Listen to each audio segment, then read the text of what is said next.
tonight. We're going to all share a little bit about the work we do. And I think that what you're going to hear is some information that hopefully builds on what you heard last night from John Nichols, but also takes it in a new and different direction, because we're going to focus, I think, much more heavily on race and class and what it means in the work we're doing. But also, many of us consider ourselves cultural organizers or cultural workers. And so one of the ways that we do the work that we do is to actually use popular culture or other forms of cultural forms of communication to convey messages. And so we have a slam poet in our midst, Hakeem Bellamy, who's going to actually kick us off tonight with quite possibly, I actually think it is, in fact, the first FCC public hearing testimony delivered slam style.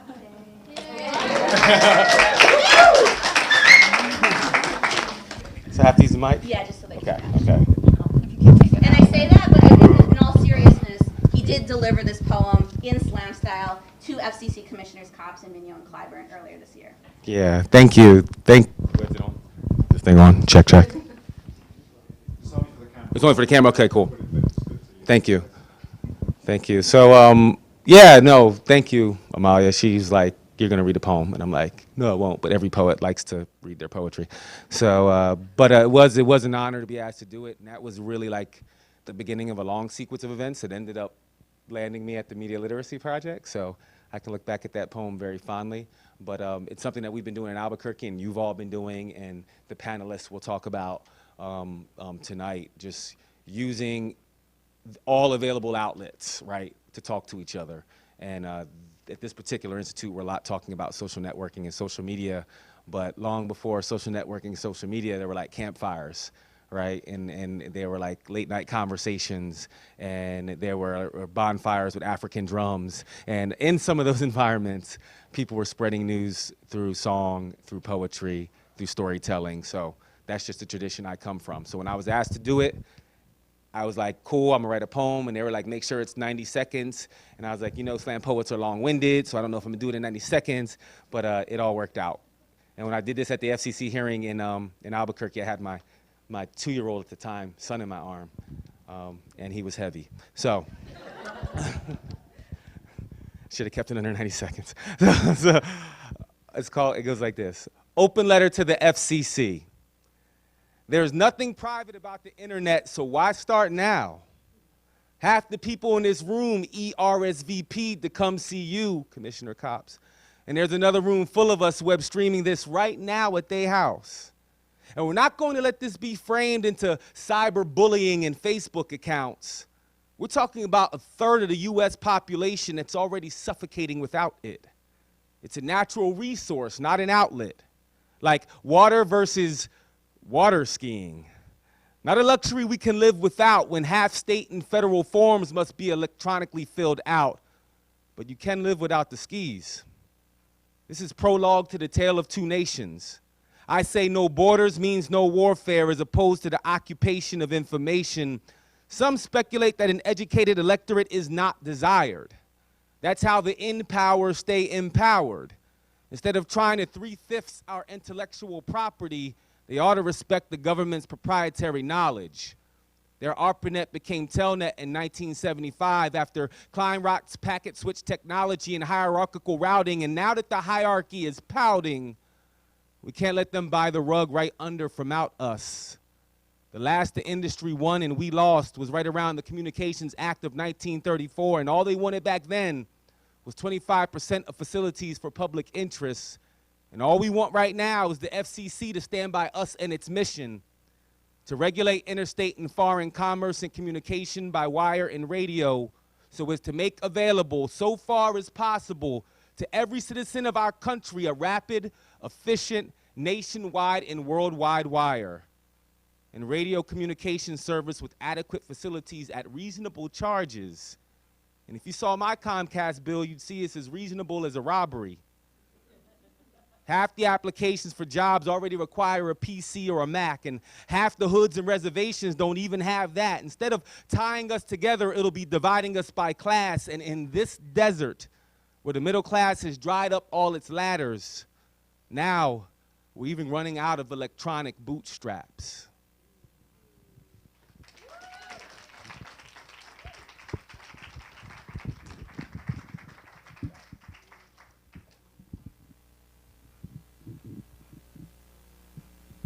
Thanks, Hakeem. Thanks to Amalia and also to Sue for organizing this panel. I just want to say really quickly, as somebody that's studied the history of public participation at the Federal Communications Commission, that type of speaking is so important because the FCC needs desperately to listen in new ways to the communities that are deeply affected by the issues and policies they make. So thank you for that.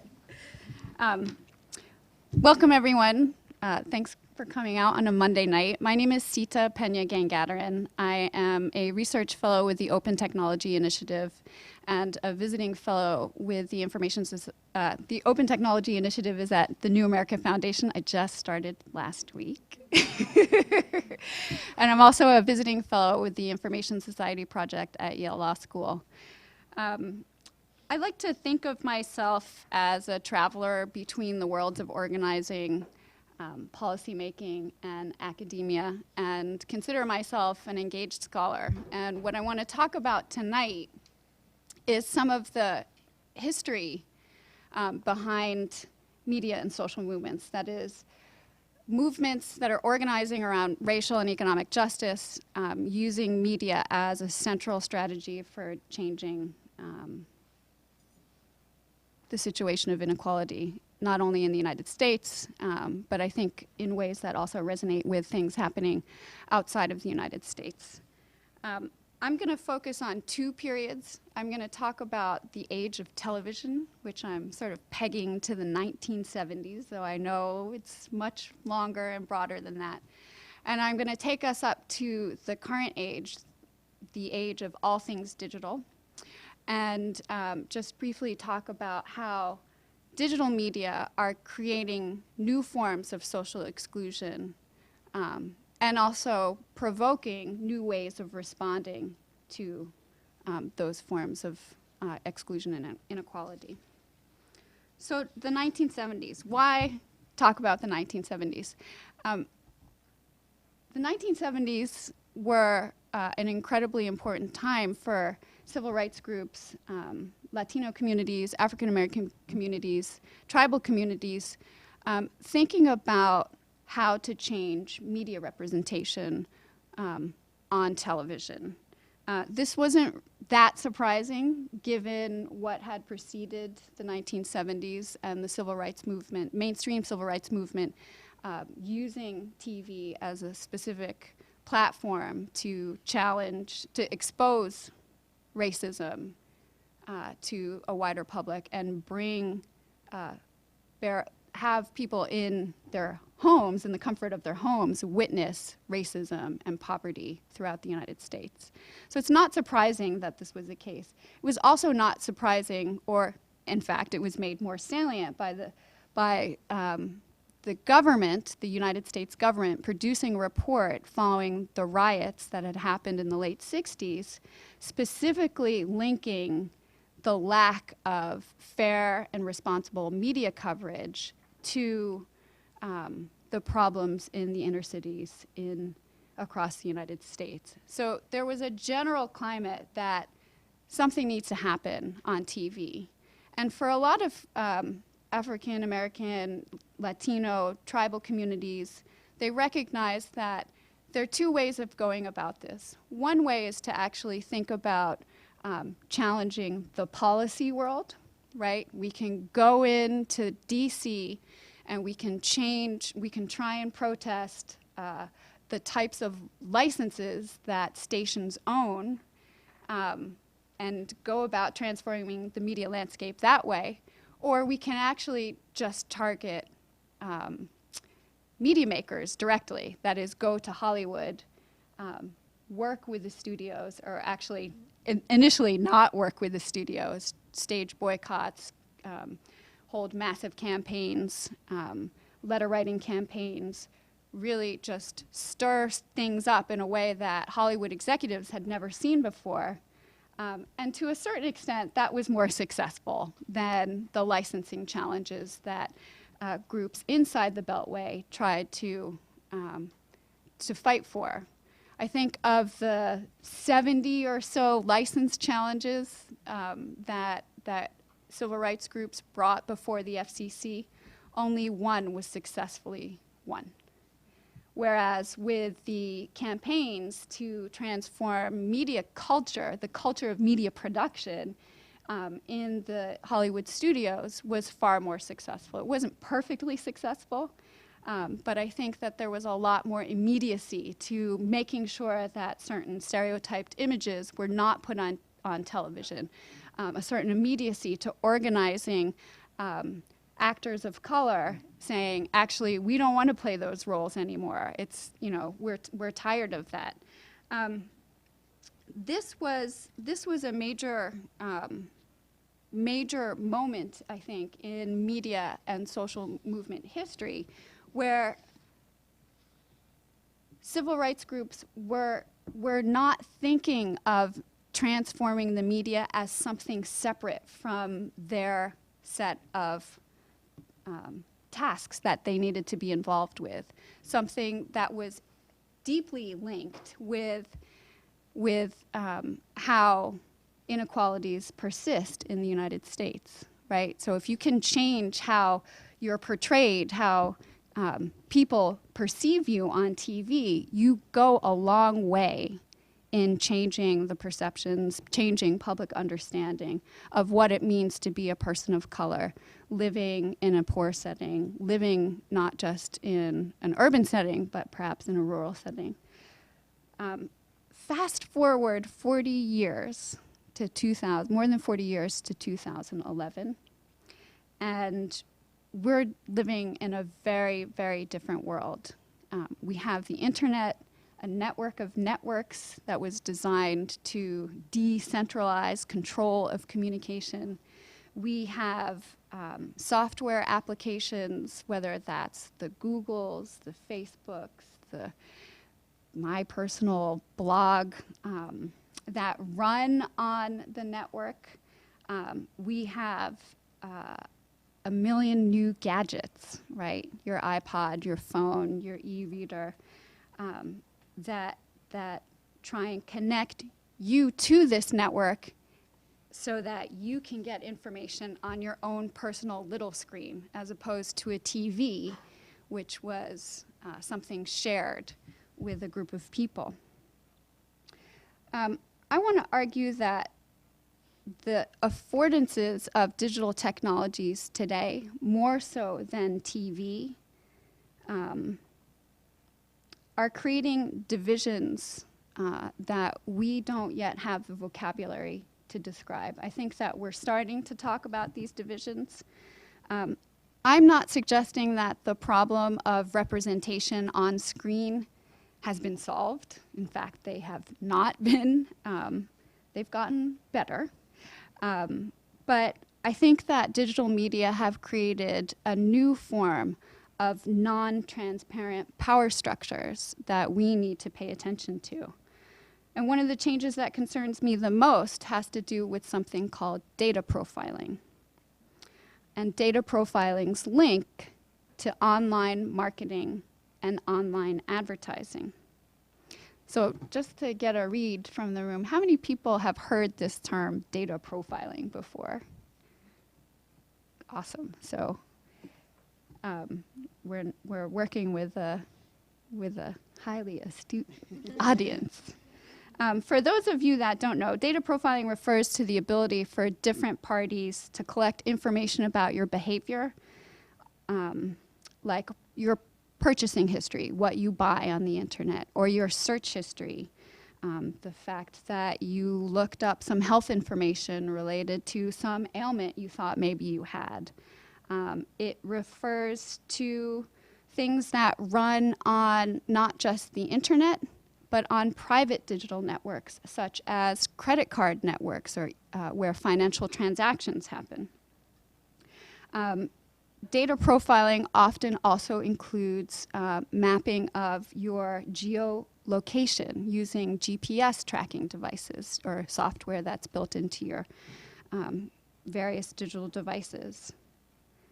Once that information is collected, that information can be categorized and sold, i.e. your data profile is made and can be used to serve you advertising tailored to your needs. Now, some people ask, doesn't this affect everyone that uses the internet or other digital infrastructures? And clearly, it is something that does affect all consumers and all citizens.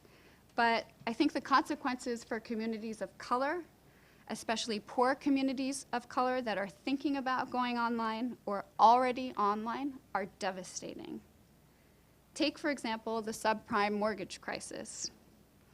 As a part of a new research project that I've started and taking some inspiration from an organization called the Center for Digital Democracy, I'm interested in the role that online advertising played in luring African American and Latino first-time home buyers into entering into highly risky financial ventures.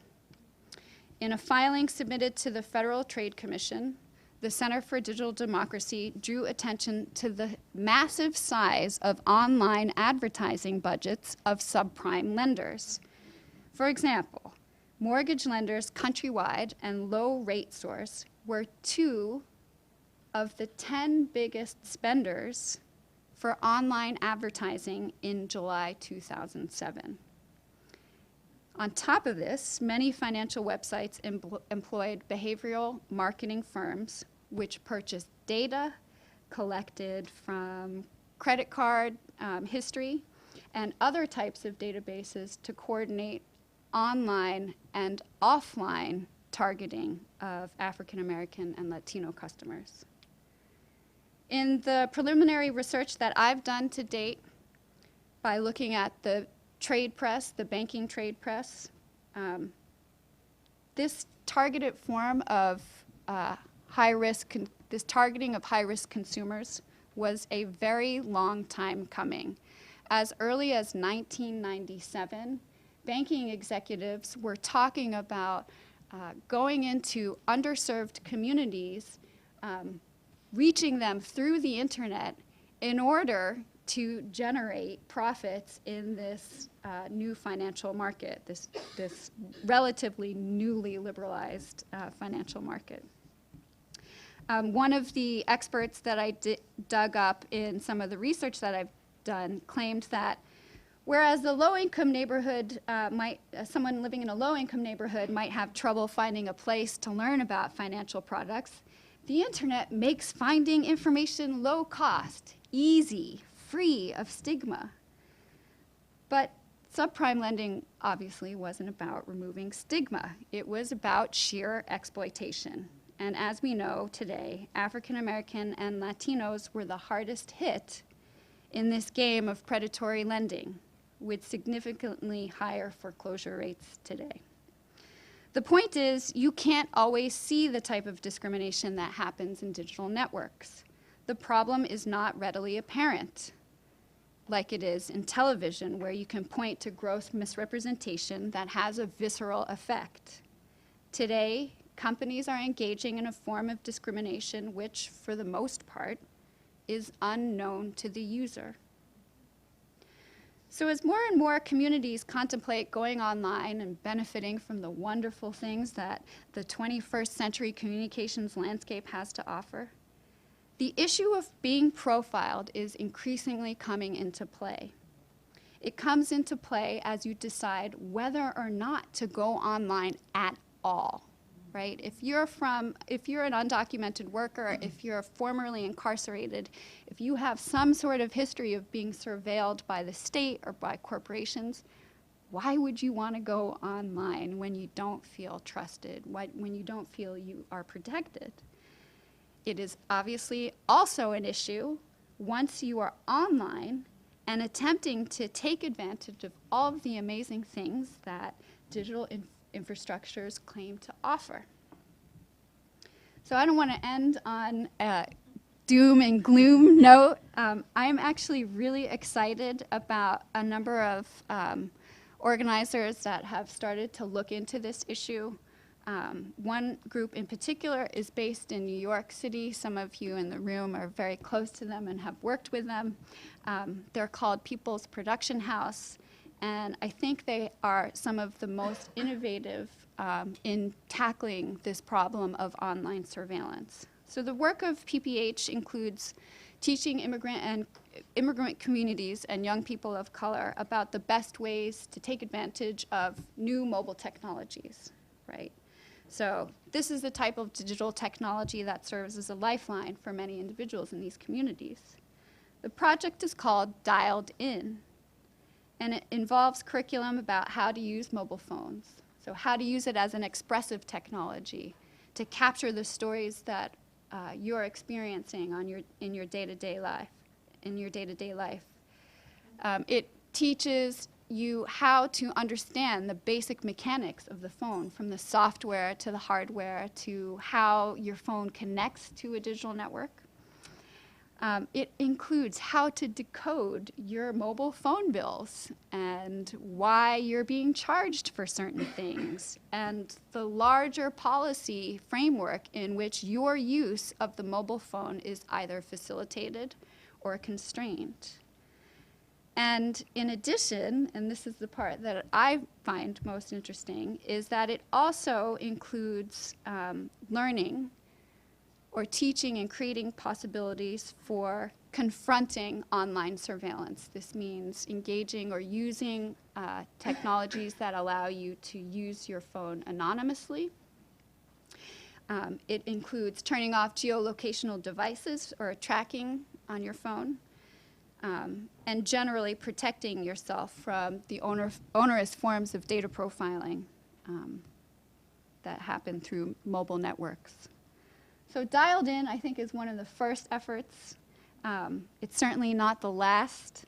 I think it does tackle a lot of the issues about digital inclusion and online surveillance in a refreshing, innovative way. And I anticipate this is the beginning of what will be a long organizing campaign to come. Thank you.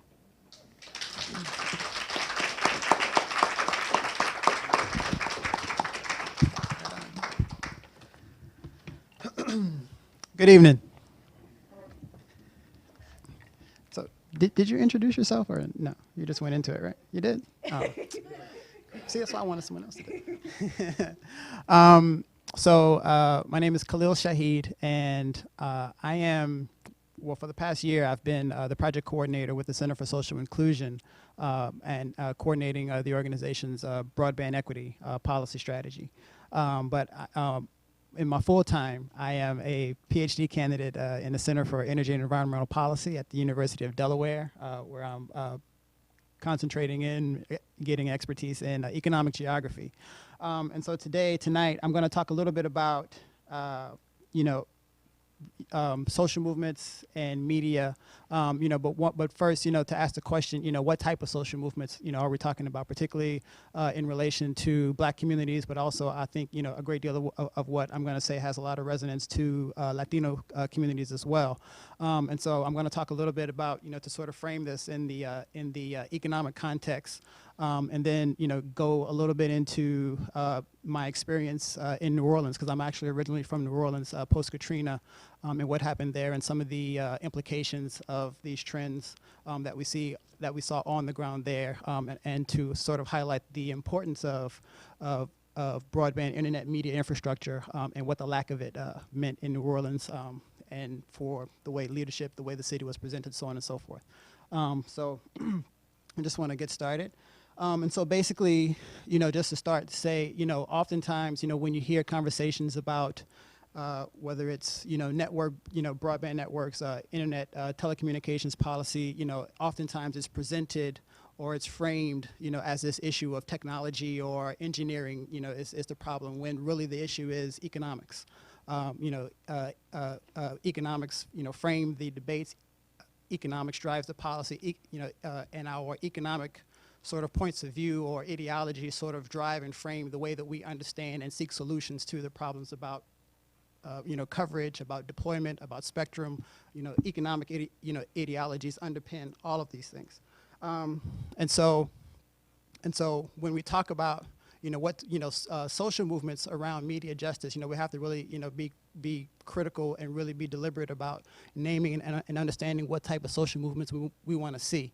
And as my panel colleague here asked in a paper once, why aren't civil rights organizations, really tackling telecommunications policy? One of the reasons is the way that they frame and understand economic issues. And I think that, for many of us in the media justice community, we do ourselves a disservice when we talk about the civil rights community and civil rights organizations and their, continued support for the telecom interests, and we like to talk about the amount of funding that they receive from these institutions and not really look at the way that they frame and understand and their own ideologies around economic policy. And I think we do them a disservice, but we also do ourselves because as people of color, because it's as if to say that these people aren't acting as their own agents and as their own thinkers and as their own espousers of a particular ideology, and they are. And whether it's Benjamin Jealous or whether it's any of these folks, they just have a very different point of view than I. And part of the explanation for that is actually rooted in the same civil rights history that you just heard about earlier. And so basically, we've come to a point, particularly in black social movements, where economics really isn't discussed. We talk about poverty, we talk about inequality, we talk about all of these things, but that's due to racial discrimination, and it's very separate from economic policy. Economic policy really isn't discussed within, black social movements, and I imagine it's the same in many other communities of color. And again, this goes back to that civil rights era.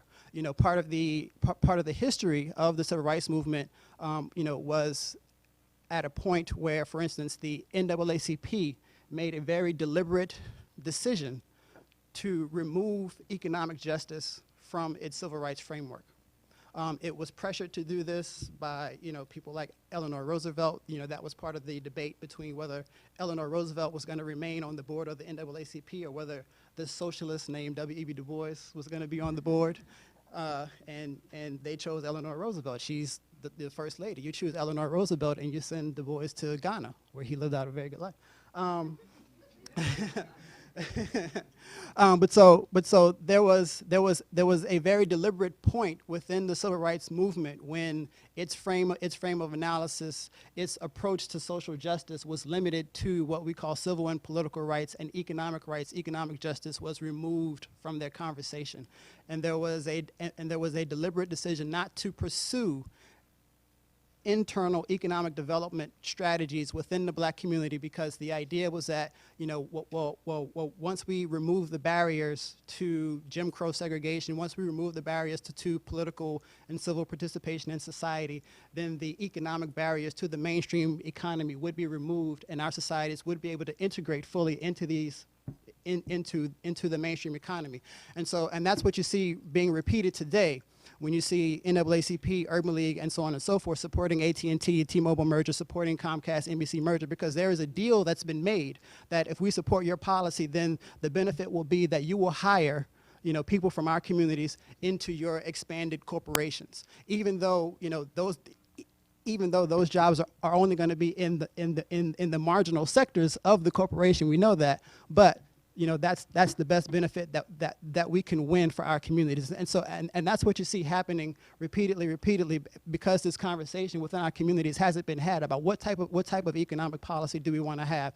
And that should also make us rethink and go back and rethink this conversation between what was known as the nationalists and the black radicals and the integrationists, because it really wasn't about integration or complete separation from the society, but it was about integration into the mainstream of society without question or without critique, or it was the nationalists who wanted to remake and to restructure the social systems that guided this country in the way that we were included into the overall framework of society. And so that's the type of social movement that we need to be able to rethink, because right now what's happening, the NAACP, the Urban League, they don't know anything about community broadband networks. Community and the Congressional Black Caucus doesn't know anything about community broadband networks, because they don't give give campaign contributions. AT&T does. So money is involved, obviously, but there is the economic principle and the economic motivation behind what's happening and behind the way the policy is actually being shaped. And so this approach to thinking about and to delivering on racial justice is very tied to the perpetual growth of the national economy and productivity and so on and so forth, because that's really the only way, by growing the national economy, by growing these large sectors in a scale that's capable of absorbing the black workforce, the Latino workforce into that economy without having to fight, without having to disrupt, without having to dislodge the existing white workforce, within these economies, because otherwise it can't work. And so when you have a situation like this where there's this economic recession, white workers are getting kicked out of their jobs, no one wants to talk about the black unemployment rate. No one wants to talk about the Latino unemployment rate. Those are political non-issues until these white workers get back to work. And then we can come back and talk about you folks and what's happening to you, because we are not meant to dislodge these white workers.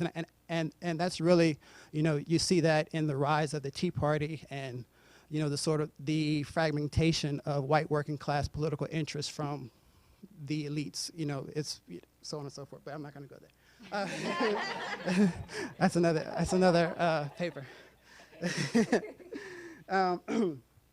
So what we saw in New Orleans after Katrina, and just to give some impression about how important media infrastructure is, and once once media infrastructure becomes integrated into our lives and the way we work, when you're in a space where that system completely crashes down and you no longer know how to navigate your own space without this system, all the rules, are out the window.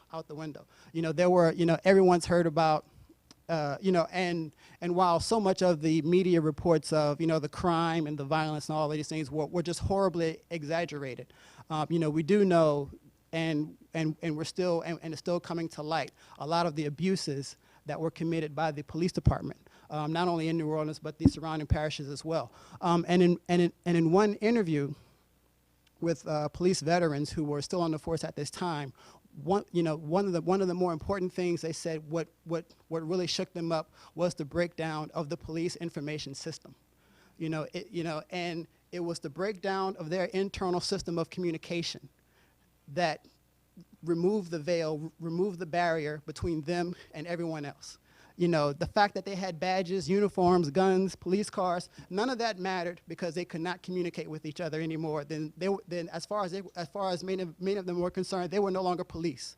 They were just civilians because of the breakdown of the information communication within the police department, and that's what many of them say led to a lot of them just going off and doing whatever they could to survive, because it was just a breakdown of the internal communication that removed the veil between them and the rest of the public. And you also saw media play a very important role in the way that people were able to communicate and put their communities back together, after being displaced. People began to use SMS and texting, because that was really the only way, to spread news about what was going on, who was coming back, where were people going. And if you didn't have a cell phone before the storm, you got one after the storm so that you can, stay connected with folks. You had people setting up neighborhood listservs and websites, so that they can post information and post things on the web, and people were all, getting this information through their mobile phone, because that was really the only way to remain connected. And while this was going on, while you had, these sort of independent and grassroots movements among social groups and families and people, trying to pull their communities back together using communication information technology, the city, in, probably one of the few moments of innovative forethinking, decided to create a public wireless network, in 2005, 2006. And so they created this network. It was very small at first, and it actually still is, and it's not very good, but you know, it's there. But now you have to pay for it because Earthlink took it over, I think. But so they created this public wireless network, you know, to allow people to access the internet for free if they came into the city. Because other than that, you know, it was a very long process. But you know, the only phone system, the only way to get to the internet for the first year or so, 2 years after the storm, was through a satellite link up that you had to have, and not everyone could get it on your house, depending on, you know, the state of the building, you know, the wireless, you know, the existing wired connections, whatever. So not everyone could get that, and so they tried to they established this wireless network. You know, at first it was, you know, really concentrated to the downtown area, and at the same time, they were trying to negotiate with Bell South, AT&T. Who owned a great deal of property in the city, had this huge building, 250,000 square foot building sitting in the middle of Canal Street, that at the time the city wanted to use it as a new police station because the police were still operating out of a hotel at the time. And Bell South, you know, when they got wind of the construction of this wireless network, you know, just pulled back all of their funding, all of the support that they were giving to this police station, to any other community groups, because they felt like this was going to be a direct threat to their ability to get subscribers in the middle of a disaster. Like, you know, who can subscribe? Who's going to subscribe to your network? Who gives a shit? You know, but you know, but that just gives you a sense of where their priorities were. And so all of these things were going on. You know, we had in February of 2006, the city began its first phase of a citywide neighborhood recovery process, which was a decentralized planning process, because the original plan, you know, all of you have probably heard these stories before, but you know, the Bring Back New Orleans Commission, you know, people didn't like it. The Green Dots, you know, blew up the meeting. You know, and so, you know, the mayor comes back and said, okay, we're gonna do neighborhood planning. And again, one of the innovative things they did was working with America Speaks, who I really don't, you know, really appreciate for a whole lot of other reasons. But this is one thing that America Speaks really did well, was in you know, coordinating, you know, these planning meetings, you know, both there in the city, but also linking, you know, New Orleans with folks in Dallas, folks in Atlanta, folks in Houston, folks in California, all at the same time through an open video link, where for the first time, I mean, and to be in this meeting and to see people, like, you know, shouting out their family's name because they haven't seen them, you know, in months. And so, I mean, it was just a really powerful moment, and it was just a really powerful telling of how this infrastructure can be used for, you know, social good, for community change. But most importantly, and I think, you know, again, when we think about, you know, how we understand, how we consider, you know, what type of social movements, you know, we want to create, you know, this, you know, the technology has to be used and it has to be accessible and available in order to organize, you know, very different voices. Particularly, again, you know, we had a situation, you know, we have these situations where it be in New Orleans, whether we're talking about the National Civil Rights establishment, you know, where our leadership, you know, is often defined for us. And, you know, we talk about democracy as this thing that's external, but it's something that doesn't exist within the community. And so new media technologies, broadband internet, you know, all of these things, you know, they have to be available, they have to exist, but they have to be, you know, operated and utilized in a format that allows these diverse voices to actually emerge and to allow democracy to exist at the local level. Because, you know, all the while this is going on, you know, you had the elite black leadership that was organized through, you know, different political organizations, whether it be Soul, Bold, you know, these old established political organizations that exist in New Orleans that really run, you know, black social movement politics in New Orleans. It's not the activists. They have absolutely no connection to community members at all whatsoever. Don't talk to any new activists in New Orleans because you know, if you don't know anybody in the Zulu Club, then you're not going to reach anybody. That's really the way the politics work. And so, but the leadership is so detached and so unaccountable to the majority of the community because of these class divides, because of these economic divides that exist within the community. You know, all the while all of this stuff is going on. You know, protests about public housing. You know, fights over the over the school system, so on and so forth, you know, their priority, their main issue was a sanitation contract. You know, and that's what they were going to the community, and that's what they were on, you know, the radio shows and what they were on the open access channel talking about, a sanitation contract. You know, in the midst of this complete disaster, and it was a fight because the two traditional, you know, black sanitation companies were being threatened by this new company that had come in from someplace else, owned by a white guy, and they could not let you know these black firms, you know, go out of business and allow this white company to come in and take over. And so politics, the way it was captured in the traditional media, the Times-Picayune, and the newspapers, you know, in New York Times, whatever, when they came in, it really captured this debate, this fight between, the black business and political elite and the old white, moneyed elite, in the city, fighting over public contracts in New Orleans. And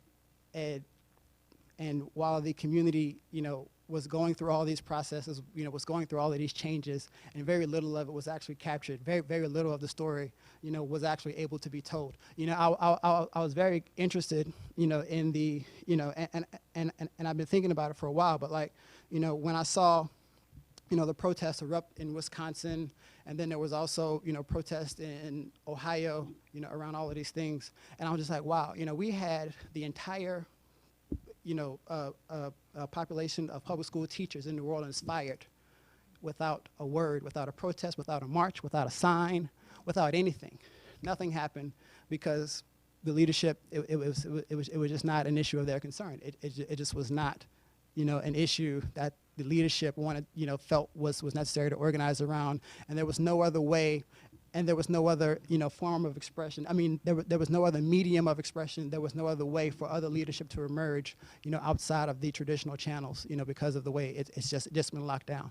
And that's really, the importance of creating new and open spaces for debate, for dialogue, new and open, spots for leadership to emerge, because otherwise, the discussion, the debate, the conversation is completely narrowed, and we can talk about it, from the corporate media, we can talk about it at the national level, but it also happens, right in our communities. And so when we think about our social movements, we have to, we can talk about the macro issues, but we also have to be able to bring this stuff back home and to understand how it actually relates to people back home and what's actually happening, because the result was very clear. In 2008, 2009, we had mayoral city council elections for the first time in 35 years. We have a majority white city council, and we have a white mayor because the black working class just gave up. They stayed home. And I think that this is very true. Many of them won't admit to who they voted for. But I think also, in many of the black elite, voted this way as well, because for them, again, the issue wasn't about, and there was one candidate in the race, James Perry. He's the head of the Greater New Orleans Fair Housing Action Center. And so housing obviously was one of the primary issues, primary concerns, particularly of the black community, in post-Katrina New Orleans. Everyone was concerned about housing. Housing is the fulcrum of, that will allow people to be able to come back home. We still have over 100,000 people that remain displaced, unable to, and are still unable to come back home to New Orleans. And you have a mayoral candidate, a black man, a native of New Orleans, from the Greater New Orleans Fair Housing Action Center, running for mayor, and he can't get more than 5% of the vote. And because at the end of the day, the issue, again, for a lot of the black elite leadership was those public contracts. And the mayor who they have in there now was the one who they felt would be the best positioned to negotiate with the state, because the state had billions of dollars that it was sitting on for the city of New Orleans, and they wanted that money to come into the state. And so you have to really understand the class character of the leadership within the community to understand how media is actually being utilized, how these issues are being framed, and who is actually being left out of the discussion at the local level. And I think I can stop there and just wait for questions.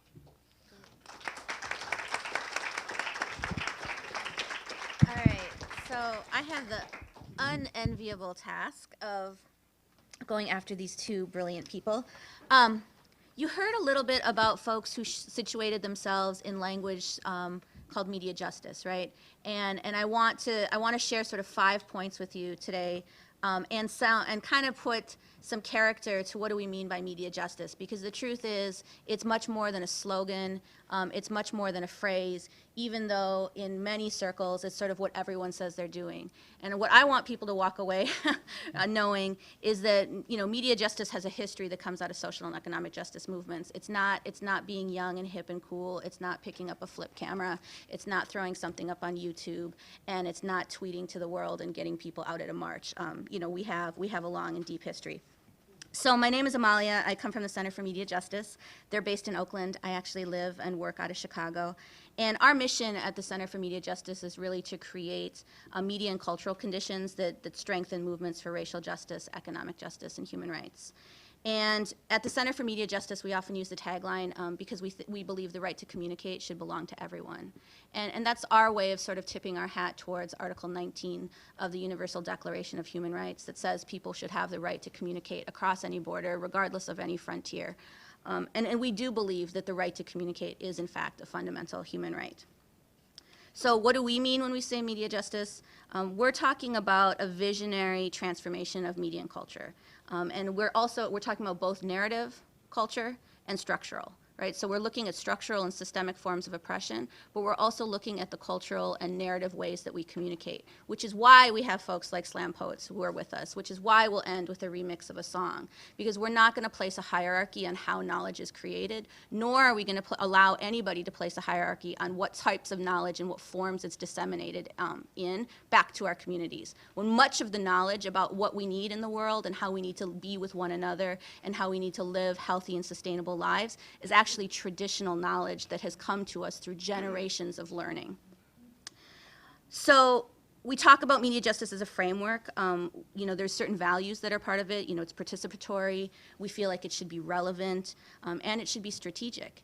And we feel that it should be a framework that really addresses the threats and opportunities that are unique to communities of color, America's poor. We often talk about rural and native or indigenous communities as well. But most importantly, I think, is this idea that we want to center the leadership and the participation of all historically marginalized communities. It doesn't mean that there's not room at the table for all of us, but it does mean that when we're talking about the solutions that our communities need, like you heard Sita talking about PPH or Khalil talking about New Orleans, that we feel like we have unique and particular knowledge to what we need, and that leadership needs to be both built and centered. We work from 5 kind of key assumptions, and I'm just going to go through these really quickly just to give people a little bit of background, then I'll move into other stuff. We believe that media change of all kinds must expose and directly confront the mechanics of structural racism and systemic oppression. We believe that leaders... Okay. I can share this with you. We believe that leaders from historically marginalized communities need to be developed as effective media organizers and strategic movement communicators.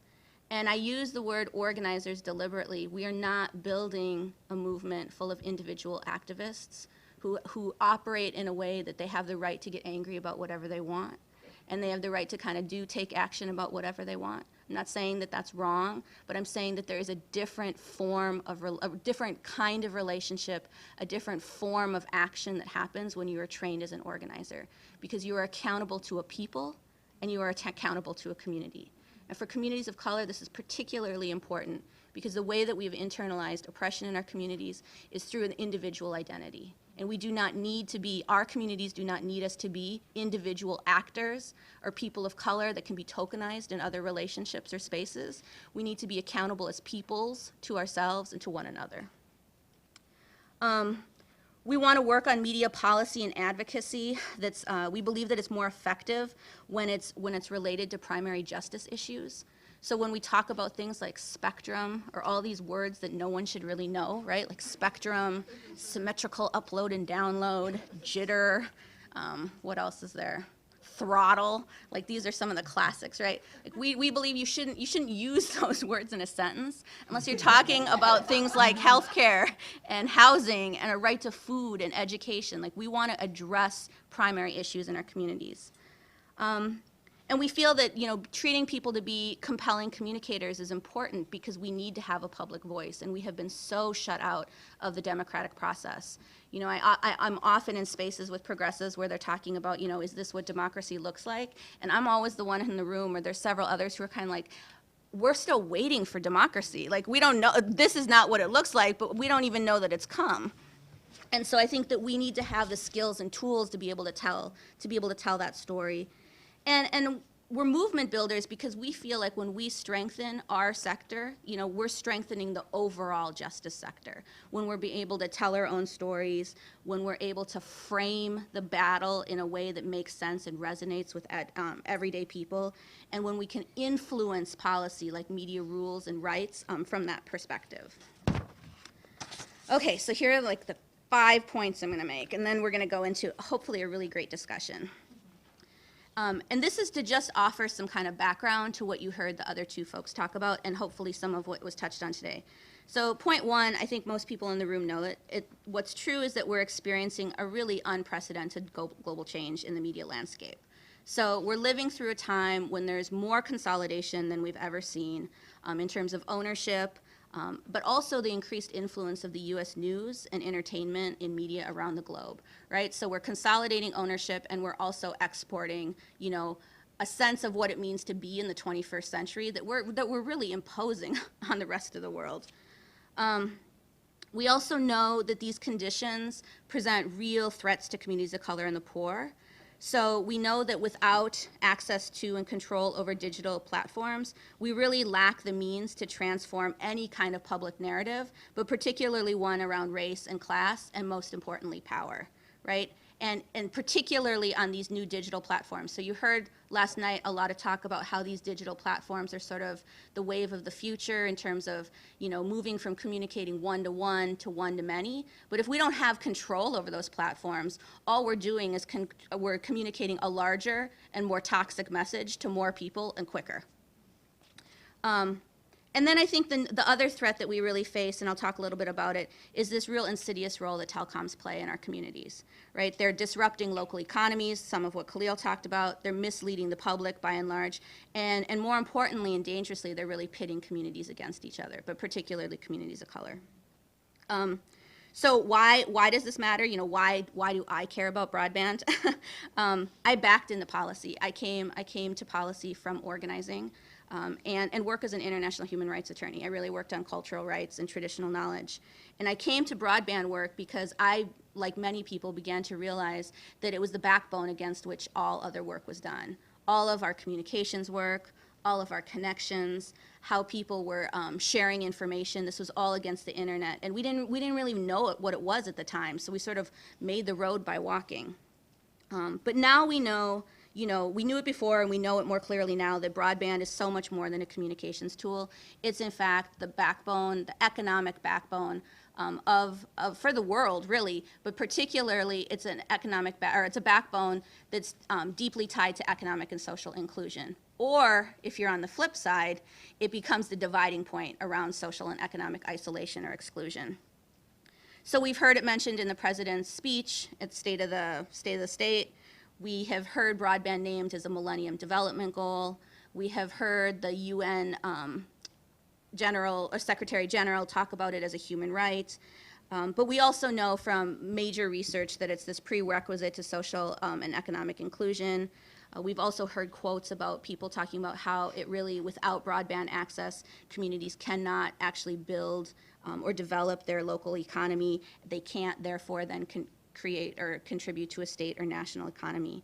And I think all of this, we just sort of hold all of this in our head right now, and we think, how do we talk about broadband in a way that's much more like a public utility or a form of infrastructure, right? Like, I'm not gonna make an exact comparison because people will push back, but if you think about it when you talk to community folks, it's much easier to talk about it as you would talk about roads or freeways or things that people can touch and feel and know that has something to do with their life on a day-to-day basis. That's what broadband infrastructure really is.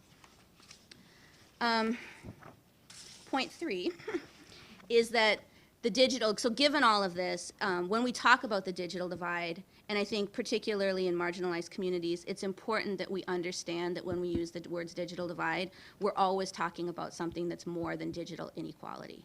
Because when people hear the word divide, they're kind of like, oh, there's one side or the other, and the solutions tend to be very linear, and it's simply about leapfrogging, right? So last week I was in DC, and I was hearing people talk about how all these communities of color are now accessing mobile technologies. And the phrase or the sentence that was used is that they had leapfrogged over traditional forms of access like laptops and home computers directly to wireless, right? And when you use the word leapfrog, it creates this impression for some people that that was like an innovative choice that these communities had made. When in fact we know that it wasn't a choice to not go the way of a home computer. They were pushed to a wireless network because of all kinds of things I'll talk about in a minute. But we want to talk about it as more than digital inequality. And just to give people a sense of kind of like what is the state of the country, you know, 30% of US households do not have internet access at all. So that's not that they just don't have affordable, they just don't have access. 28% of all of rural America lacks broadband access. Latinos, the largest growing community of color in the United States, less than half of the 47 million are online. For just a little bit more for blacks, 49.4% of African Americans get broadband at home. And on native lands, there actually isn't even a real number because the first longitudinal study started last year. So it's an estimate that less than 10% have broadband access. That is what we're dealing with. So for us, you know, it begs the question sort of what's at stake. And we talk about things like a 21st century education. Like these are the material conditions we're talking about. A social safety net. Some states like Minnesota gut their social, their housing and health and human services programs because they have no money. Everything from Section 8 to WIC to MFIP to food stamps to child subsidies, Section 8, all of that can only be accessed online. Quality employment and healthcare, economic justice, political participation. You know, these are some of the things that people talk about. Safe and affordable housing. What people don't talk as much about, and I think we're more interested in, is where do we then bring in the cultural rights? What about this ability to maintain and strengthen your culture and your language and identity? Where does that fit in? And what about issues like sovereignty and self-determination? You know, so those are some of the pieces. And so for us, when you start to bring in those pieces, the economic, social, and cultural rights, which, as we all know, the United States does not have a strong history in, you know, it begs the question of where do we go and how. And we would suggest that we need to talk about power. You know, that we come out of organizing traditions. We feel like what we're doing is confronting and dismantling power, and we need to take that same sort of form of agitation and organizing into the digital sphere. And so some of the places that we want to start talking about power is really with companies, right? That we're very clear that the kind of power that they'd like to see us build is consumer power, right? Which is tied to capital. But we're not really sure that that's the kind of power we want to build. Like, is that real power? So I think we're getting clear that the telecoms, you know, they are an industry, it's big business, but more clearly so, they're an extractive industry. And in some ways, we should be thinking and talking about them more like we talk about coal and mining and hydroelectricity and all of these other industries like Chevron and Shell and Texaco and Exxon, things that people just know that they don't mean anything good for us. And so I think that, you know, some of the stuff that we've learned from watching our community struggle with oil and mining and stuff like that is that we need real protections from corporate abuse. And two, it doesn't matter what the corporation says and to who, they will always prioritize their profit margins and what their stakeholders' interests are, shareholders' interests are, at the expense of our communities. And in fact, survival, right? And we just can't afford that. So just to give people a sense, like, you know, when we say telecommunications industry, when we say it's big business, what does that mean? I mean, I think these numbers are kind of mind-boggling. Like, worldwide, the telecommunications industry, their revenue is estimated at $3.85 trillion, and that's in 2008. Right, for 2013, if we just look at the service revenue, so these are the things they sell to people, it's expected to touch $2.7 trillion.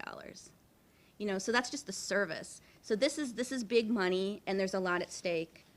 For communities of color, I think it's more disturbing. You know, particularly, and this goes back to Sita's point, how much they know about us. You know, they actually know way more about us than we know about ourselves, which is troubling because as those of us try to put together grant proposals, try to structure projects, try to talk about things like community networks, try to, go after government funding, it's hard for us to find these numbers, around, not just around the digital divide, but adoption and access, but the softer numbers that people want to see, which is like how much what's the increase in employment that access creates? What's the high school attrition rate that it reduces? What's the level of incarceration that people want these numbers. We don't have them. And on the flip side, the marketing companies know a ton about us. So what do they know? By 2005, the Insight Research Corporation, which is one of the biggest marketing kind of research firms, they predicted that by 2005, ethnic consumers, that's what they call communities of color, would spend over $65 billion on local, long-distance ISP and wireless services. That's 6 years ago they knew this, right? And they forecasted approximately half of all the current expenditures for all, and that ethnic consumers, would generate approximately half of all the current expenditures for all U.S. consumers. And that same year, they forecast that in comparison to the general population, ethnic telecom consumers are purchasing more enhanced features, such as voicemail, caller ID, and call waiting, and that translates to higher profits for carriers. So you can start to see the pattern emerge. They know a lot about us. They're measuring this against the growth in our communities. They understand what money we have. We now are forced to actually spend it on telecom services because all of our material needs are being met through some sort of connection. And the picture starts to emerge around what kind of relationship we have with these companies. So what does that mean? I mean, I think for the Center for Media Justice and Magnet, which is our national network, and I'll talk about some of the Magnet people here in a second, we know that we need to transform the social infrastructure of our communities to really match this increasingly digitized and technologically mediated environment that we live in. And we know there's some challenges. In particular, local organizing for media change is really under-resourced.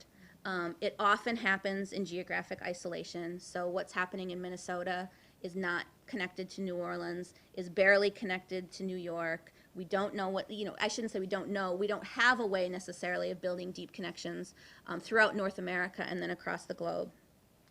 And also, because so much of what happens around media change requires a connection to media policy, we don't have currently a media policy process that prioritizes really in a deep and meaningful way the engagement and vision and voices of people outside the Beltway. And so those are some of the challenges that we're up against. But that's why the Media Action Grassroots Network was formed. Today we have more than, I think, 120 organizations in this national network all across the country. The interesting piece being that all of these are organizations that really work at the intersection of media policy and social and economic justice, but would lead with the social and economic justice lens, right? And understand the policy is a means to the end. And we have, over the past 5 years, I think, gotten a lot smarter and clearer about what does our movement need. So we know that we need policy that's people-centered and community-based. We know that we don't ever want to prioritize or have anyone be forced to prioritize different, like a kind of a constellation of rights. So we want political, economic, cultural, and technological justice, and we don't feel like we should have to choose between which one comes first. We want a movement that's rooted in Article 19, a communication rights framework. We want to impact real social change and improve material conditions in people's lives.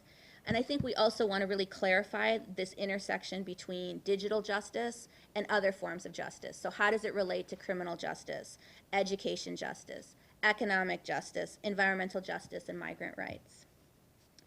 So I'm going to end with a case study because all of that is a lot of information, but what does it look like, sort of boots on the ground right now? And the case study I want to talk about is really the wireless market and communities of color. So I had mentioned before that there was this analogy or this metaphor of communities of color leapfrogging over traditional forms of technology, right, to wireless. And the truth is, it wasn't a leapfrog. It was a side swipe, really. We were forced to it. And why? It's because we know the primary barrier to broadband adoption is cost. So on average, people pay between $40 to $65 a month for a broadband plan. That's average. We know from a study that we did with the Social Science Research Council last year on broadband adoption in low-income communities that the average working family can only afford $20 a month. So most people do not have a home broadband plan because they cannot afford it. You know, and why can't they afford it? Well, because 15.7% of Americans, about 48 million people, live in poverty. And particular to the communities we work in, we know that the wealth gap between white and African American families has quadrupled from 1984 to 2007. So you're talking about families who have seen like real incomes decrease, the social safety net has completely been rolled back, and now you're saying, well, you have to have a form of connection for all of these things, but the premium connection is completely outside of your price point. So what do? You go to wireless, right? And we know this because we see that wireless is the entry point for the most marginalized communities. Currently, 2/3 of African Americans and Latinos are wireless internet users. And in total, more than half of all African Americans and Latinos go online exclusively from a mobile device. Right? Have you ever tried to apply for college on your phone? Have you ever tried to apply for a job on your phone? And not Fortune 500 jobs, right? Walmart, Taco Bell, Target, Best Buy, all of these exclusively apply. You have to exclusively apply online. Have you ever tried to keep your housing? Fill out a Section 8 form when your social worker's on the phone with you, saying that they don't accept faxes anymore unless they're in digital format, right? So why can't you upload a PDF to your phone and send it to her? I mean, this is sort of what people are facing, and it's particularly tricky because as people are using wireless to sort of begin this process of, I don't even want to say bridging, but sort of entering the sphere of sort of the digital world and starting to address the issue of the digital divide, we have an FCC that passed really dangerous rules in December. So there was a decision on the table about the future of net neutrality, which is a series of, they're not really even, they're rules, they're principles that guide the internet and keep it free from discrimination. And the FCC essentially passed some rules to protect wireline or fixed internet, but passed no rules to protect the wireless. So the wireless market right now is completely unregulated, right? It's also where we know all of the growth is, and because of the stories I just shared, we also know it's where the most vulnerable and most marginalized people get their access. So we're essentially creating a situation where we're saying we're welcoming people into a new 21st century kind of digital reality in the most precarious position possible, right? And then we have to ask what this means. So I think we know some of the things that it means, and one of the things that we see playing out right now is the proposed takeover of T-Mobile by AT&T. So you have AT&T, who's essentially proposing a $39 billion buyout of T-Mobile. If the merger is allowed to go through, AT&T and T-Mobile, or AT&T will control about 80% of the wireless market, right? So it's effectively creating a duopoly because then the second partner would be Verizon. So between AT&T and Verizon, that would be the majority of the market. It's a particular concern, I think, to communities of color, and people can't get to this story. I mean, this is some of what we've been talking about, is this information is it's so much to weed through, but once someone sort of lays out the path for you, you can see how it all fits together. So one of the concerns, of course, is that there will be, on AT&T side, they're saying that this is going to be great, right? Because all of these T-Mobile workers will be subsumed into AT&T, and they will be now all be offered union jobs. What we also know is that at a minimum, there's going to be 20,000 layoffs, and that those layoffs will come exclusively from T-Mobile. We know because of the AT&T and the hearing testimony, there's like information that was kind of compelled to be shared. So we know from T-Mobile that 47% of their customer base are people of color, and 47% of their workforce is people of color. So you start to think of the 20,000 people who are going to receive the pink slips. You know they're going to come from T-Mobile, and you know the 47% of their workforce is people of color. And you know what Khalil said, which is that the first to sacrifice are always the people of color on the job. And you start to wonder what's really, what good is going to come of this merger. We also know that T-Mobile, for most people of color, which is why they had such a high percentage of customers, was the lowest choice carrier in the country. It offered the lowest per minute packages, and it offered the lowest handset prices, which is why they had which is why we think they had the highest number of people of color in their consumer base. We know that all those T-Mobile customers, if the merger goes through and become AT&T customers, will see their bills rise on average $15 to $50 a month, which averages out to $600 a year. These are the same folks who we know have seen the wealth gap quadruple, who have faced mortgage foreclosure, all of these other things, and it starts to paint a really, really ugly picture.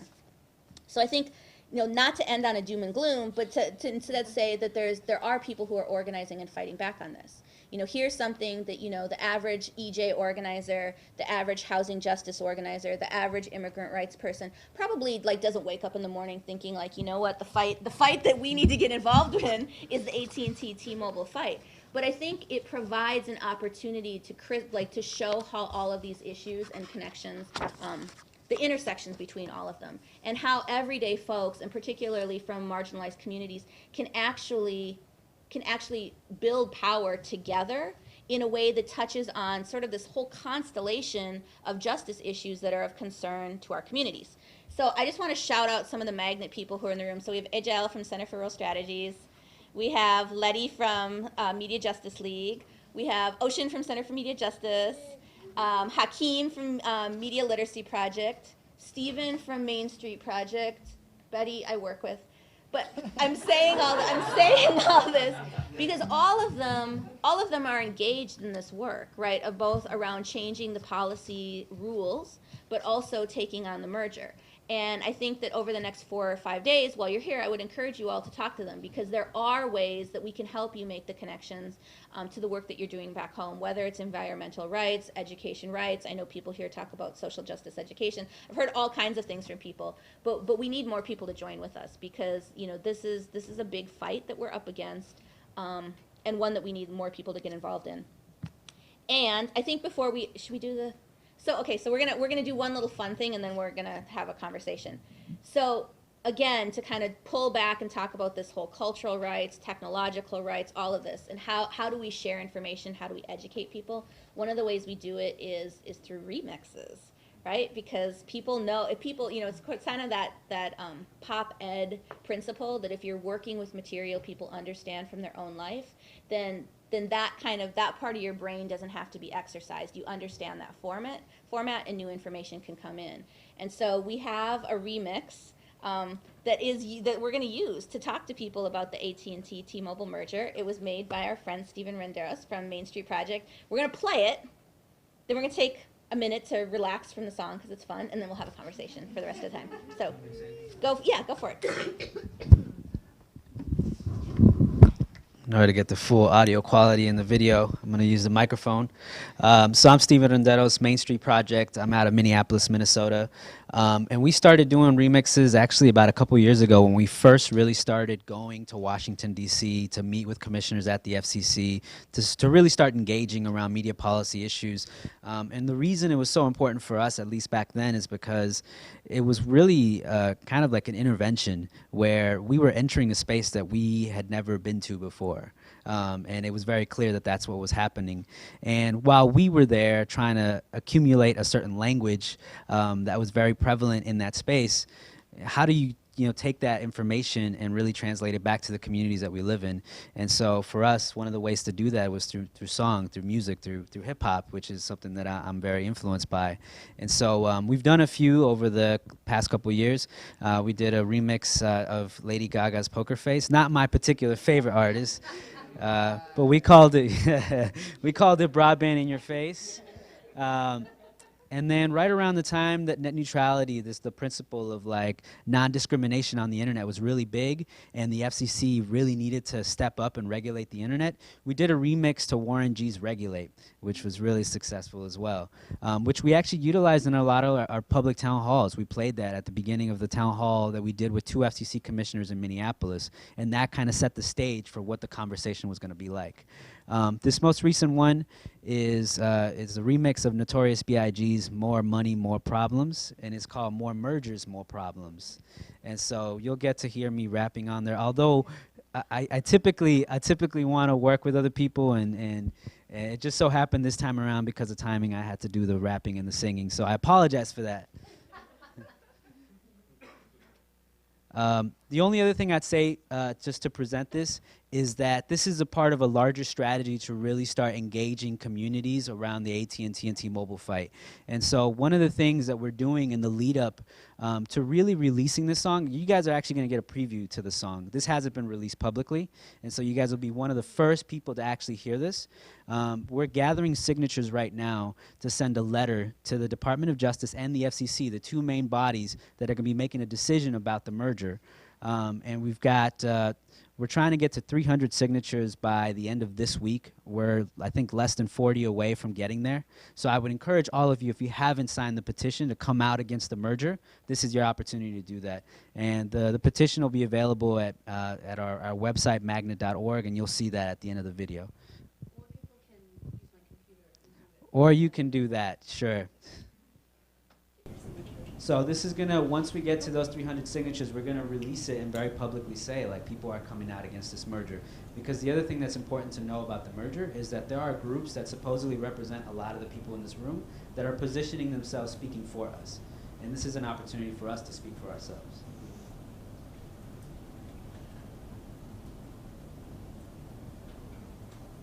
Oops. Hold up. Not Lady Gaga? Not Lady Gaga. It's not Lady Gaga.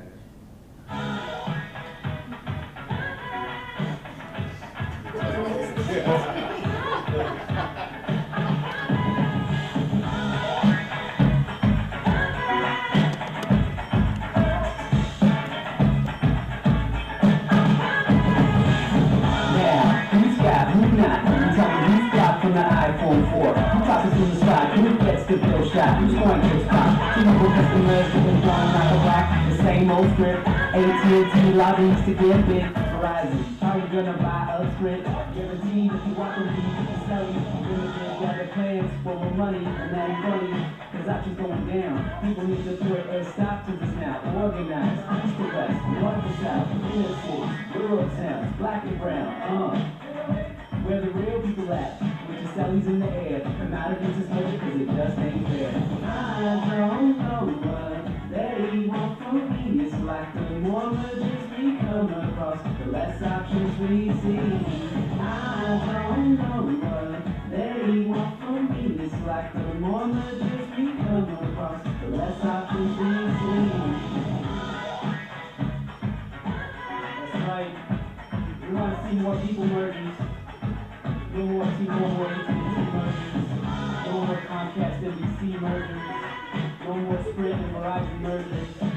We need a people merger, y'all. Come out against this merger.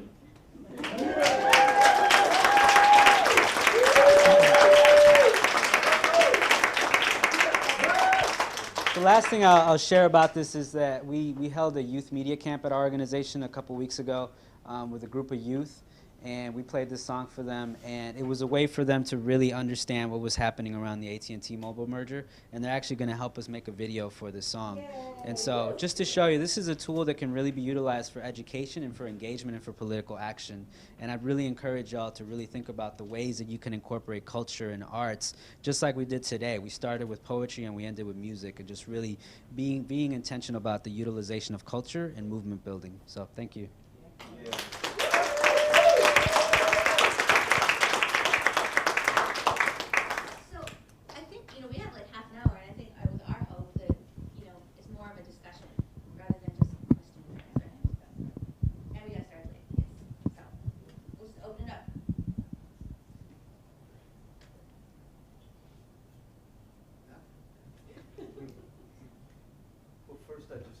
I want to thank you. I mean, it's incredible to hear what you have to say. I teach part-time at the university and discovered the Youth Media Council, now Center for Media Justice, a number of years ago, and used many of your documents in teaching.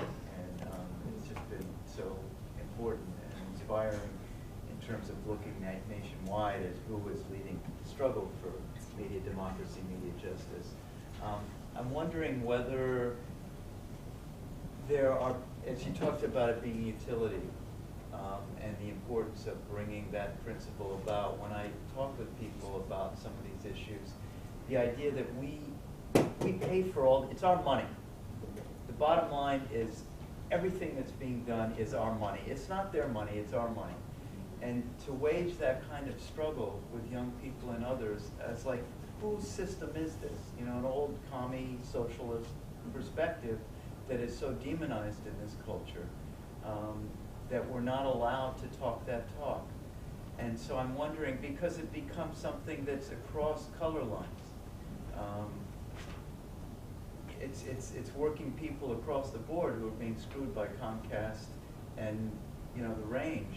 And so I'm wondering if there is that kind of figuration of putting out this general principle that this should be for free.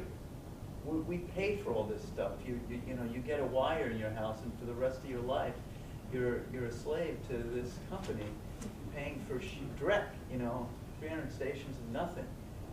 So I'm wondering if there is that kind of program being put out, thinking about how do we demand the whole pie that's ours to begin with. We probably all have something to say about, I mean, I can say really quickly, in the same broadband study I was talking about, it's called Broadband Adoption in Low-Income Communities, that we partnered with the Social Science Research Council on last year. It was interesting because $20 was the number that people got to after they said free. But then the free was like, oh, but that's not possible. You know, but that was people's natural reaction, was that it should be free. Of course it should be free. And then they were like, well, I mean, that couldn't happen, so I guess $20. I think that more now than ever before, you hear this idea of it bubbling up as a public utility. The sense that it should be something that everyone has. I think it's hard for people to conceive of how that could be for free. And I think it ties back to some real fundamental justice issues that we have, but particularly I think the erosion of civics in schools. You know, that when I go to city council meetings, that, you know, and when I go to some of the states have broadband task forces, or you go to these different meetings, people, and then, you know, there was also some focus groups done across the country in different places, and nobody had any sense that U.S. taxpayer dollars paid for the build out that we have in this country. They all believe that from the very beginning, Comcast, Verizon, AT&T, Qwest, Time Warner, whoever it is, that anything that we have in this country they have built, and that we're sort of beholden to them because of that. And so I think it's this mixture of misinformation and lies, and then outright gutting of the places where good critical thinking skills can be developed, but more importantly, a fundamental understanding of the brick and mortar of how the pieces of our democracy function, you know, by removing civics. One thing that comes to mind is I'm from Seattle, where the city owns our own electric utility. So we in most of the country, it's, you know, Right. privately owned utilities. So I think one thing might be to look at the history of the fight over public versus private power, because we have the lowest electric rates in the country and an extremely efficient utility, and we sell electricity to a lot of the suburbs, even though they're not part of the city. So there are examples of utilities that are actually public rather than private. And it was a fight that went on for decades, in the teens, 20s, 30s, and 40s. And during the Bonneville Power, which is the Northwest Federal Electric Power System, and the TVA in the Southeast, was described as the public option of the fight over rural electrification. And so there's historical precedence for how do we try and do this now with a public option, if you will, of a public utility broadband. I just wanted to say, add to what Amalia was talking about. I think it's not only the lack of civics, it's not only that there's resignation that there will never be a public option. I think that corporate interests and the right have been really successful at talking about this thing called the internet tax, right? And that has caused a lot of people to worry that the government is going to come in. If you set up a public option, or if you talk about media and communication as a public resource, that it means government control and government censorship. And so that, I think, is a really formidable thing to work to change, that is also very ingrained in the culture throughout the United States. I don't think that's the case in other countries, right? You can actually have a conversation about communication as culture, communication not as commerce. And that is a really, I mean, I think that the work that's going on the ground is a really great example of how that's changing, but it is certainly ongoing work.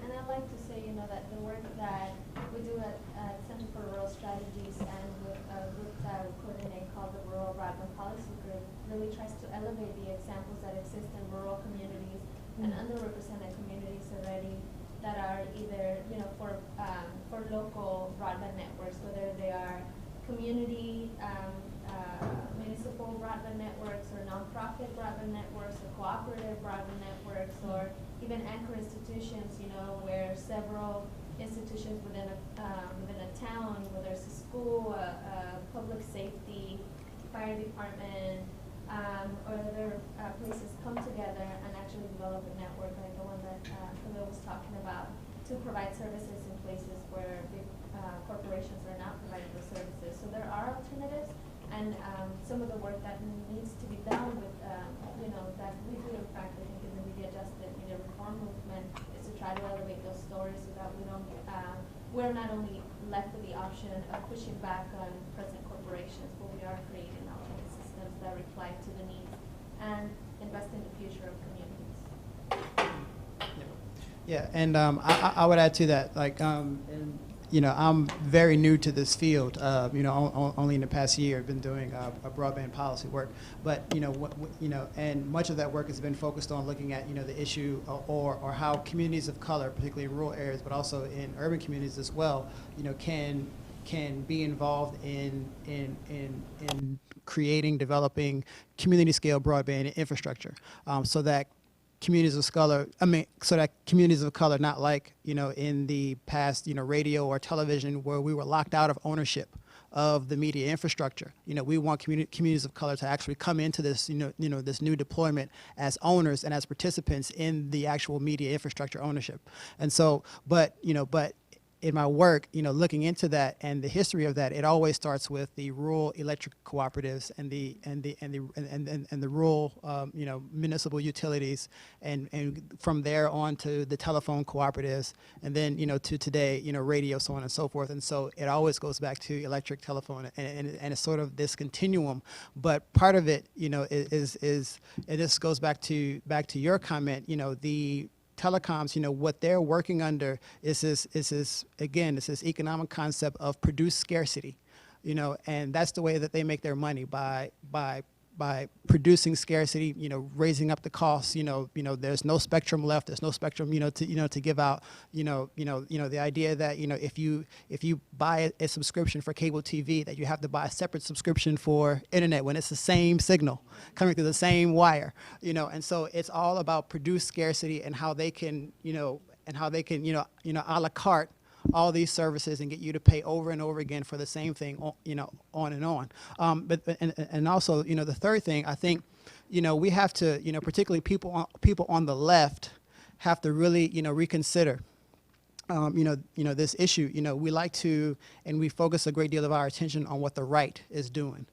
But in most cases, the right doesn't do this alone. The center is working with them, and so what we have in this country, we have a right and a center, as if the left really doesn't exist, and you have this center often represented as the left. If you watch any talk show, any Sunday morning, This Week with Amanpour, or any of these places, any of these things, you find someone representing the right and someone, representing really the left, who's really someone of the center, and the left is not even invited or involved into the legitimate political discourse in this country. And until we can,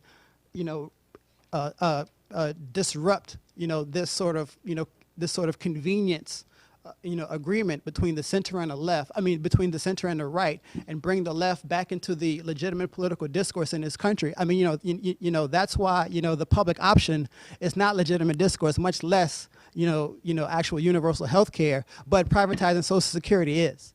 Because you have this sort of gentleman's agreement between, the center liberal wing of the country and the right to exclude the left from the legitimate political discourse in this country. That's why, it's very difficult for us often, many times to actually conceptualize very good solutions to the problems that our country is facing, because this whole, segment of the political discourse, of political possibilities, are not even allowed to be legitimately considered.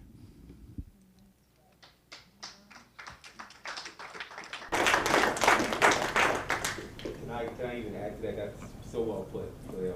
And we talk about it a lot in New Mexico, and like we tend to do with our heads down, working real hard, we forget that other people are talking about this in other places.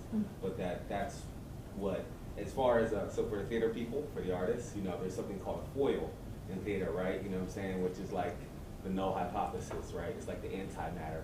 And it's thrown out there to make this option seem more realistic, right? Like nobody's dying in theater, but we make it feel like that way. So the Tea Party serves a great purpose to shift that center, because they became the foil to the Republican Party, knowing full well that they have no plans for running any government, right? You know what I'm saying?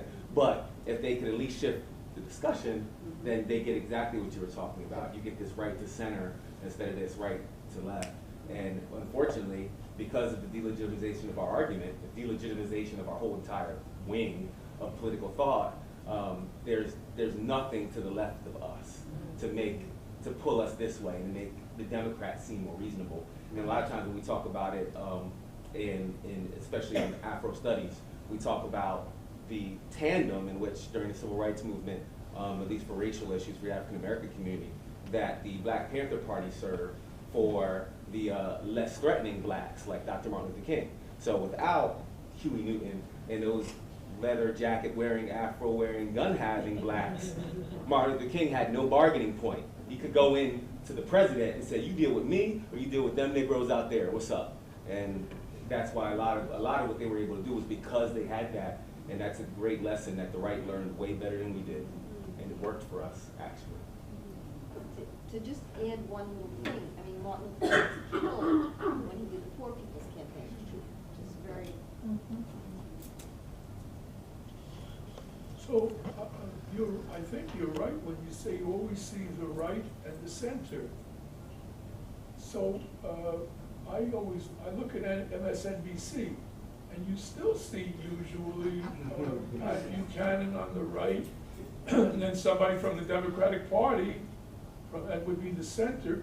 So my question is, why is it that a lot of people are critical, or many people are critical of the labor union, of the labor union movement in this country, but they don't even have people, if you say the left, you don't even see anybody representing working people in any way, like a union organizer, a union leader. Occasionally now I notice they're letting Trump get on, because Trump talks good, but he doesn't really move people, and it seems to me, so he's not a threat. But they don't have people who are out there right now in Wisconsin organizing, knocking on doors. You don't hear from those people in the media. They don't put them on. And so my question is, shouldn't more people be supporting, or I think maybe more people should be supporting or involved in the, especially naturally young people, in the union movement, so that they could make that more powerful and give it a voice? Yes. Isn't the answer yes? Of course we should. I think one of the challenges though that comes with an increasingly digitized or this kind of new media world is that the sectors that and I can't speak for all people, but like communities of color, immigrant communities, folks who grew up in the cities in poverty, right, or rural areas in poverty. Our education system tracks us for the lowest end of the jobs, right? So even like, you know, for example, I think of the AT&T T-Mobile merger, and I think of talking to folks who work in T-Mobile service centers, right? Because if you have an AT&T store and a T-Mobile store and there's a merger, one of those stores is going to be the T-Mobile store. But is it is a union job a compelling story for me to sell to a young person who is working part-time, is never going to get the half-time or three-quarter time hours that they need to be able to give, you know, to be given a proper like medical or health care package, who's never going to get the job seniority or security they need to feel like they're going to actually advance in the community, in the company, and are very clear that with a GED or no high school degree, maybe an associate's degree or maybe a bachelor's degree that came to them online, all of those things are dismissed in terms of who's going to, you know, get to rise through the ranks. And so I think, you know, it's a long and kind of roundabout answer to say, I think yes, the answer is yes. And I think part of the challenge is that we need to work to really figure out, like, where in this new media spectrum with all these supposed jobs that are going to be created, where do we fit into good, solid, you know, union jobs that will protect us and guarantee a certain standard of living that can then endear us to a movement that we feel pretty distant from. Yeah, and I would say, and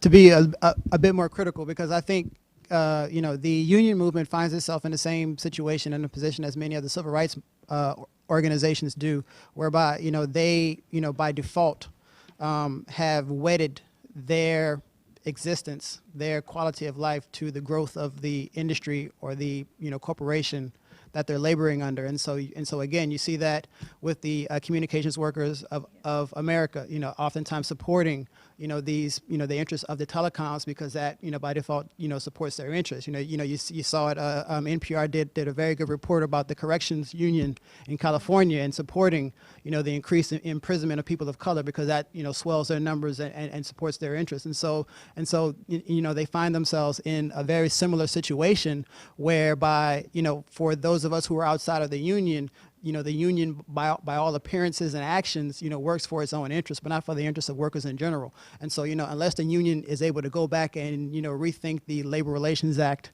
and you know, the Wagner Act, and really do some, and really do a type of solidarity bargaining where they lift all workers, you know, regardless of sector, you know, regardless of whether you're actually working or not at the moment, you know, until the labor movement is actually, you know, really able to rethink its strategy, both in terms of its organizing, but also its political strategy and how it actually moves policy, you know, they're going to be in a very, very tough position. And I support unions. You know, the right likes to say that, you know, housing created the middle class. No, it's unions that created the middle class that enabled people to get houses, you know, and so, you know, and you know, that story has to be, you know, told and retold over again, you know, and we have to support that. But for all honesty, the union movement has to go through its own sort of self-introspection, and they have to really change a lot of their strategies.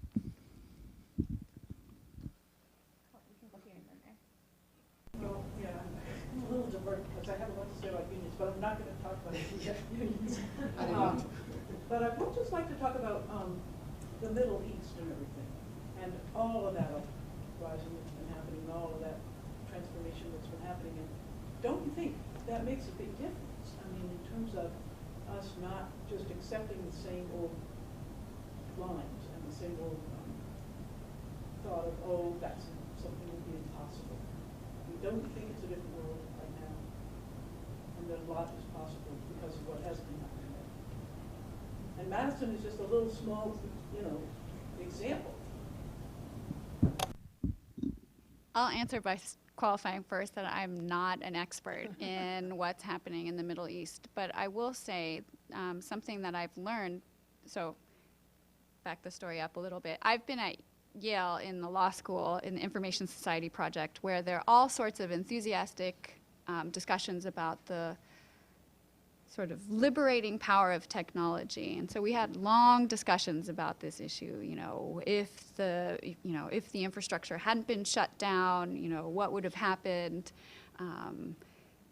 And one of the things that I discovered, because I just found the conversations about the uprisings in the Middle East to be a little too limited, and certainly in terms of the industry of telecommunication, too focused on how, well, we'll just post something to Facebook, or, we'll connect by mobile phones and so forth, when in fact there was a long history of organizing, especially among the textiles industry, and this uprising was long in coming. So I think there's a longer historical narrative that certainly technologies played a very important role, and that has opened up, I think, a huge political space in the Middle East, but it comes from something, and I think that's at least what I think is really important to talk about when thinking about what this opportunity, what this political change means in the Middle East. And I think it will certainly ride on the organizers that have been involved in the struggle for not just the past 2 years, not just the past 5 years, but certainly the past 30 years. So. Right, but I meant it not just in terms of the role of technology, but also change and the possibility of big-scale societal change. I mean, I think that, and I'm neither an expert in the region, but I think, that for one, it's very exciting and stimulating, because this is what I do. But I think that, we should be very careful to think that it represents any sort of, model or anything that's replicable, here in our context. I think, when we look at our, unique history, for instance, one, the primary factor that has denied our ability for massive, inclusive movements such as this is our ethnic diversity and our refusal to address the way our ethnic diversity allows, us to be divided and allows us to be manipulated politically. The reason why, after World War II, Europe was creating, this very robust social welfare state, and we got, the Southern Compromise, and the reason we still don't have, universal health care today is, due to issues of race and our ethnic diversity, which keeps us apart. And until we, deal with these factors, it will always, not allow us or enable us to have these sort of massive protests, which is why, you can fire, every teacher in the Orleans Parish public school system and there's no protest because, that's what happens to us and we're used to it, and no one else is going to come out to protest in our defense. But other folks who feel maybe a little bit more entitled, this is their country, whatever, that happens to them, or even the threat of it, and there's massive protests because of the level of entitlement. What they expect from their society is very different from what other folks expect from it. And so until we're able to deal with our ethnic racial diversity and how that divides us and how that doesn't allow us to come together, I don't think that type of movement, massive movement that we saw across the Middle East is going to be possible here. We're going to go here. Yeah, I worked for 7 years in Central America, and about, what was a long time ago now, maybe 20 or 30 years ago. And at that time, I was worried about the digital divide. So we started bringing computers down to Nicaragua and things like that. And now I live just north of Amherst in a town where more than 50% of people don't have access to broadband. And, in spite of the federal promises and the state promises. So now 47 of our towns are starting a consumer call-out called Wired West, and looking into making our own based on an arcane law about about municipalities being able to have electric power. So we'll probably end up with our own electric power too, which is great. But so we're learning how to organize from the grassroots all over again. But I really think that public sovereignty is the key to everything, because we're either going to rule ourselves or the corporations are going to rule us. And they've got the, I wouldn't say they have the upper hand right now because we'll see what happens in Wisconsin. But people have to, I think the thing about teaching people to be organizers and communicators is right on, because we have to become political adults. We don't even know our own power. We don't know that the government really belongs to us, and that's a power that we have to wield. And I just want to have a mention of the Center for Environmental Legal Defense Fund, Community Environmental Legal Defense Fund. They're teaching towns how to pass laws, even if corporations take us to court, to protect our water. We kicked Nestle out of the Montague Aquifer a couple of years ago. And you just have to do that. If you know, they're just gonna walk over you like a doormat unless you do that. I've been angry for years at the computer industry that gets away with selling you products that they know aren't finished yet, that they have problems, and they sell you the service contract to take care of the problems, which just gives them all the money and like lets you just do with whatever they want to do with you. And this is, you know, this whole wireless thing is the same way. Yeah. I mean, I think you raised more. You raised the point too that I think we're struggling. Like in some ways, I think we're struggling as a media and telecom sector because we're fairly new and we're fairly narrow in comparison to other justice movements, right? And so I think one of the challenges that we have, you know, and an opportunity is that we're looking for folks outside of sort of the media. You know, I'm not in media reform, but let's say you were going to say media reform and media democracy and media justice. We're looking for people outside of those sectors to partner with because there are lessons to be learned. Participatory budgeting, tenant, you know, renters escrow. I mean, I can kind of go down the list of all these tools as an organizer I learned over my life, but like, where's the media policy or telecom equivalent? We don't have it yet. So how do we make that together? Well, just to follow up these questions, and to go back to the Youth Media Council Center for Media Justice, what I was inspired by was reading about the KC, what's the radio station? Ocean. Clear Channel, when they took that over, and there was this organizing that happened in the community that forced them to negotiate about the firing of that one Davy D, right, Davy D, and creating some level, very minimal, but that there was some programming at that point that was created that represented youth of color on the airwaves. And so that IRL, in real life, and there's this piece by Malcolm Gladwell that people may have seen in October in the New Yorker that disputes that idea of a tweeter revolution, and that what really was there was that there was this on-the-ground network of people that then the communication networks that they didn't have were provided by the internet. And what in Leverett you have is that maybe the fact that people don't have broadband is actually the reason why they could kick out Nestle.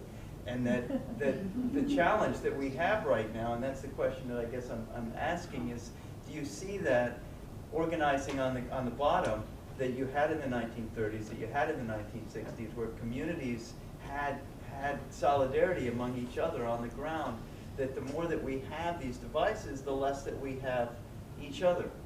And so is that, are there examples of that going on that you had, you know, in the 80s or whenever those struggles went on and that today, 20 years later, are people ever more divided by the devices within communities of color and beyond, that will we be able to create those IRL, I guess is the term now being used, networks that need to supplement, because it won't work otherwise. So I'm wondering if there are examples of that you can point to. I think it's a challenge, you know, I mean, I think it's a real challenge. We were talking about this earlier in one of our sessions. I mean, we would never say at CMJ or Magnet that like online or digital organizing is a substitute for in-person relationships. I think that goes back to our principles around cultural justice, technological justice, right? That for so many of our communities, analog forms of communication, right? Like if I say analog to my mom, she would, like her eyes would glaze over. But cooking certain meals on certain days together, going to a certain church for a certain service, particular ceremonies that happen around certain times of the year, anniversaries, other forms of cultural celebration. You know, there are ways that we gather and we share information that is about community well-being, that is about naming what problems are, and it is about like devising collective solutions. You know, if we call that analog because it happens offline or non-digitally, it is what it is, right?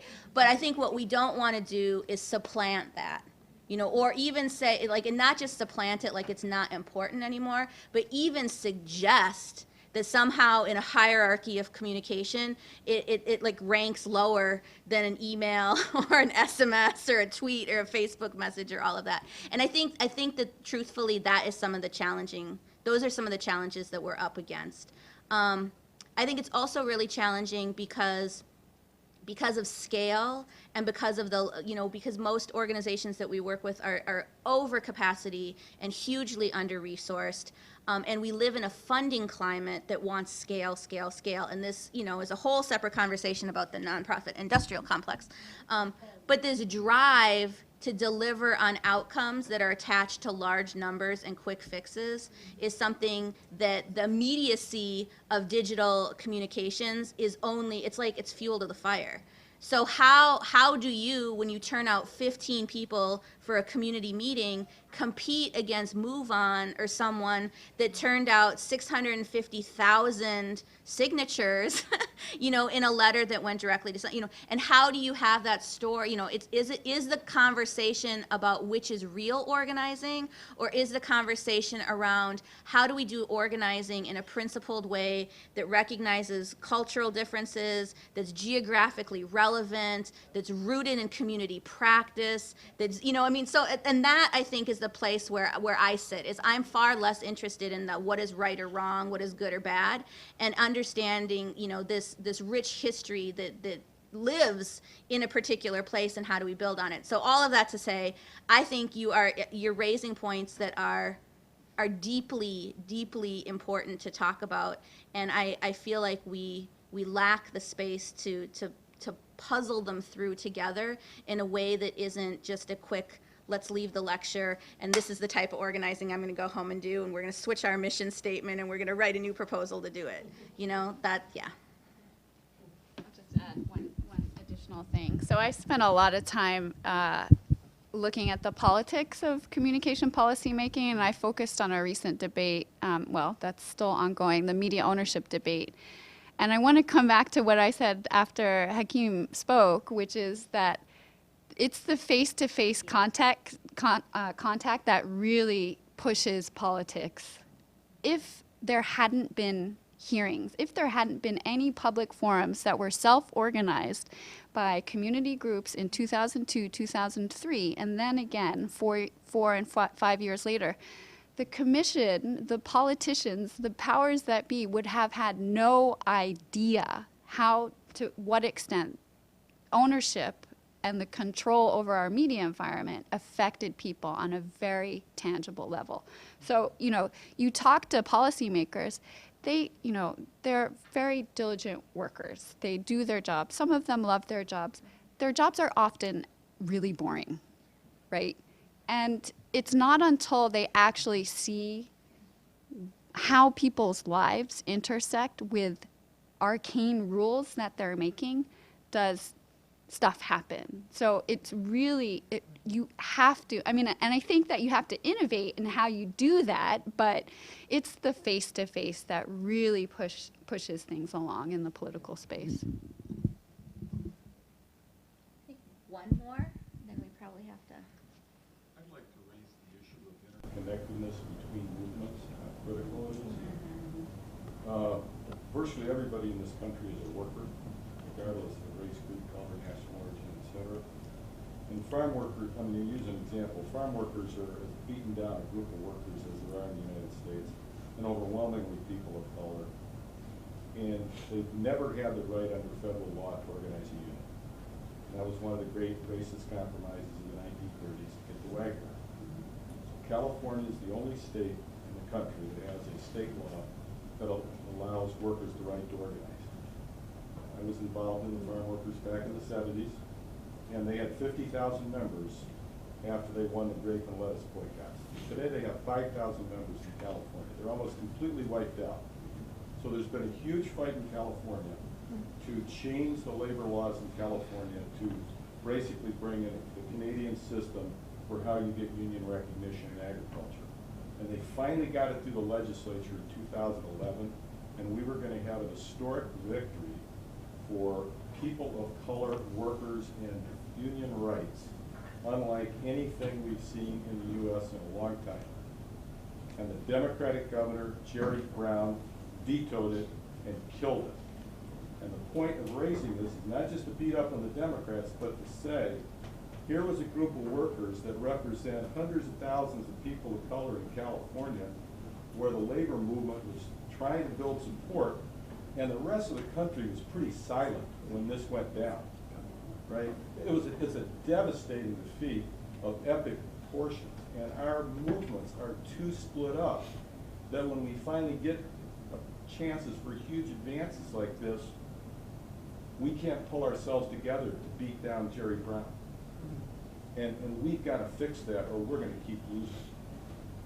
And it's not a question of despair, but it's a question of reality of our enemies are very well organized.